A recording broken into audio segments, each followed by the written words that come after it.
লব্বাইক আল্লাহুম্মা লব্বাইক লব্বাইক লা শারীকা লাক লব্বাইক ইন্নাল হামদা ওয়ান নি'মাতা লাকা ওয়াল মুলক লা শারীকা লাক।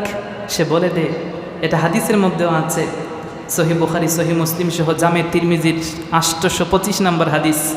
হযরত ইবনে ওমর রাদিয়াল্লাহু বর্ণনা, আন্না তালবিয়াতান নবী সাল্লাল্লাহু আলাইহি ওয়াসাল্লাম কানাত, রাসূল এই তালবিয়াটাই পাঠ করতেন, লব্বাইক, হে আল্লাহ আমি উপস্থিত, লব্বাইক আল্লাহুম্মা লব্বাইক, আমি উপস্থিত, হে আমার রব, আমার প্রতিপালক আল্লাহ আমি উপস্থিত, ইন্নাল হামদা, সমস্ত প্রশংসা আপনার জন্য, ওয়ান নি'মাতা, সমস্ত নিয়ামত এগুলো তোমারই, তারপর বলে দে ওয়াল মুলক, সমস্ত রাজত্ব তোমার, লা শারীকা লাক, তোমার কোনো শরিক নেই, লা শারীকা লাক, আল্লাহর কোনো শরিক আছে?